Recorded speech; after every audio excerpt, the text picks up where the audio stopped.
Gordon Ramsay is arguably the angriest, most profane man to be awarded 17 Michelin stars in the world. And for the next 24 hours, I'm only gonna cook his recipes. I'm copying the best chefs on the planet because after 2 years in the corporate world, I've lost my ability and creativity in the kitchen. Excuse me, old boy, what the bloody hell's a spatula? So how does this work? Basically, I make breakfast, lunch, and dinner all using Ramsay's recipes. I'll show you the cost and nutrition breakdown alongside a 3-tier difficulty system from my last video on Jamie Oliver. Check it out. He is conceptually thick. And at the end of the day, as a test of my skills, I'm going to recreate one of the most infamous kitchen nightmares dishes of all time. The sushi pizza. Seatbelts on, let's do it. Your eggs will be transformed after this, trust me. Gordon Ramsay makes scrambled eggs in a really specific way. It's good, but it takes, 15 minutes. It's one of the first things he does to test any new chef that comes into his kitchen.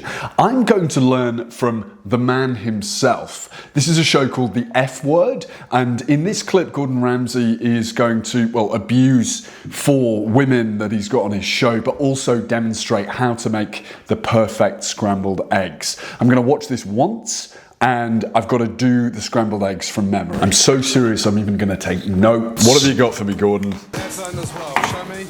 We've got 2 fuck counts. Garlic. Shallots. Oh my god, he's doing it all at the same time. Creme fraiche, bread, eggs, mushrooms on top. Something's burning. They all look so scared. Okay, I've taken some extensive notes. Garlic, shallots, grilled toast, 4 eggs. So why is making scrambled eggs Gordon Ramsay's litmus test for new chefs? Well, even though it's a pretty simple dish, it's actually quite difficult to master and serves as a pretty good baseline for the skill level of the chef in question. But what was Gordon Ramsay like when he was a new chef? Well, you'll be surprised to know that Gordon Ramsay didn't ever even want to be a chef. He wanted to be a footballer, but he had to give it up at age 16 after getting too many injuries. He basically took on cooking as something to do, and by the 1980s, Gordon was working as a commie chef at the Roxton House Hotel. In his early 20s, he was already in charge of a kitchen cooking for a 60-seat dining room, but he had to give it up because he had sex with the owner's wife. With that little bit of sizzle, we are plating up our eggs with mushrooms on toast. I'm gonna be honest with you, gang, I am a lot more generous with the mushrooms than Gordon. And that's even considering that mushrooms are more valuable than Bitcoin here in Australia, which may age this video. Okay. Oh, give that a good look. Autofocus. It desperately wants to focus on my face because I'm so fucking good looking. Let's see how this bad boy tastes. Just for the mushrooms alone, that is 10 out of 10. He says it in the video, but scrambled eggs is really simple. You're just elevating it by throwing a bit of other shit on it. I forgot to take the clove of garlic out. He does that in the video. Garlic out. Goodbye for the garlic. I just ate mine. Final review. That was potentially one of the nicest scrambled eggs I've ever had in my life. I don't know whether just cooking with a Gordon Ramsay recipe in my mind has given me the confidence to make really nice scrambled eggs, or whether it is something about adding the dairy right at the end that makes it really creamy and silky. I will say I feel like this recipe was a bit of a piece of piss. It wasn't particularly difficult, and I don't feel challenged. We're gonna go live to Gordon Ramsay now for a quick review. Oh, fuck me, look at that. It's like inside a fucking nappy. Fucking donkey! That's his opinion. Okay.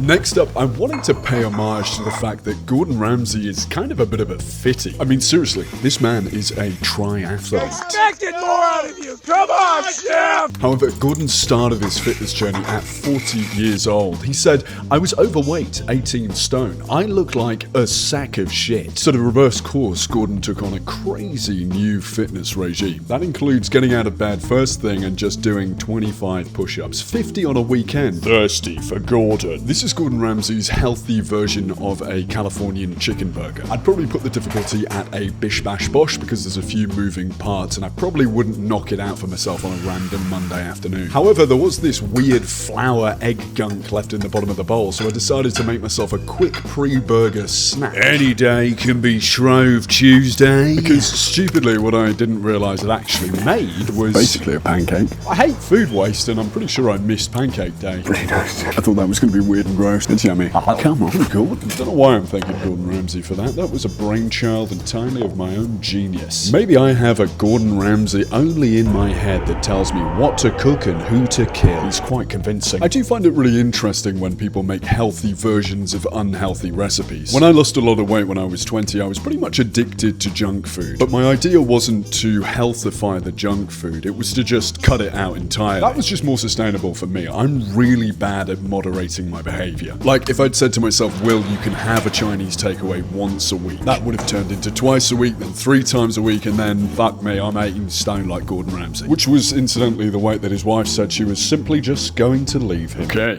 The fried Californian chicken burger. I've obviously used tofu instead of chicken because I have the misfortune of being a vegetarian. We've got the full burger here. The first thing you'll notice is that it's very, very tall. I'm surprised I didn't need to apply to Melbourne City Council for planning permission before I made this. We've got avocado, the sort of fried chicken thing. That's just tofu. On the outside, I just wanted to try one on its own though.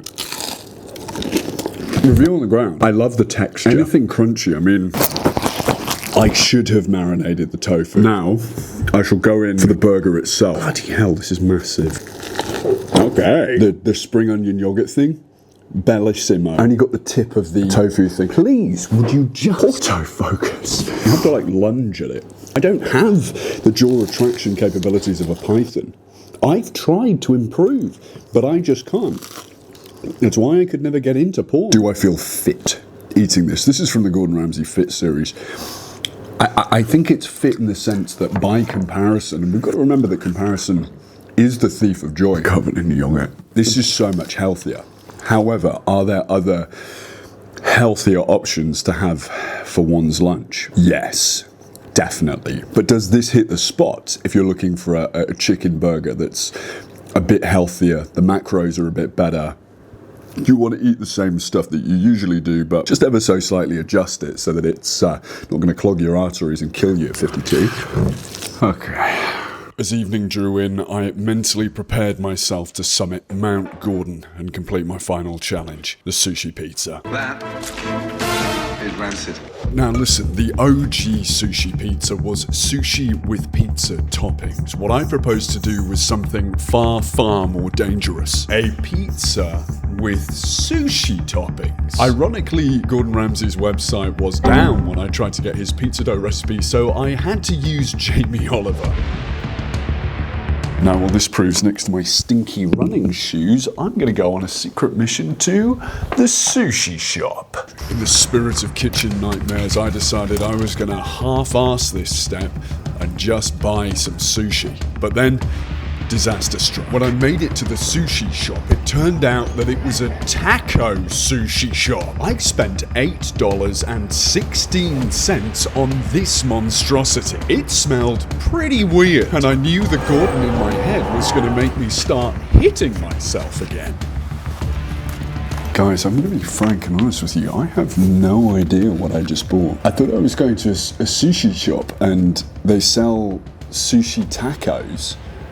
I didn't know that was a thing. Let's see what we can do. It was too late to come up with another idea. The dough was finished proving I had to go all in. I prayed to Guy Fieri, Stanley Tucci, fuck it, even Mussolini, that the dough being wet wasn't going to be a problem. There are currently 59 pizzerias listed on the Michelin star guide. I'd be lying if I said I didn't think that this could be the cold open to my Chef's Table episode. Japan, Italy, they both deserve to be together. Anyway, here's your ravioli with raw salmon. Please sign this waiver before your first bite. I think that's probably how the intro would go. But my machinations didn't do anything to assuage my extreme anxiety as I waited for the pizza to cook. And then it was time. Onigiri margarita coming to the party. Shut the fuck up. All I could hear was Gordon Ramsay's insults in my head. That is an insult to pizza. That. Fucking donkey. The mental trauma that Invisible Gordon was inflicting upon me raised the difficulty of this dish to be a fucking nightmare. And then as I ate it, none of the audio recorded. To be honest with you, the sushi pizza was pretty gross at the end of the day. I realised that Gordon Ramsay may be a better chef than Jamie Oliver, but his recipes are generally less accessible and he has fewer of them. I hope that Gordon might make me more creative and give me a higher ability when it came to cooking, but I realised that Gordon's more about style and panache than anything else. In my blind lust to be like Gordon, I realised that I'd sacrificed something in myself. The more that Gordon took over my cooking, the more that I realized he was taking over me. Maybe Gordon was so horrible to everyone in the outside world because inside, his invisible Gordon was saying those things to him. And what a life that must be.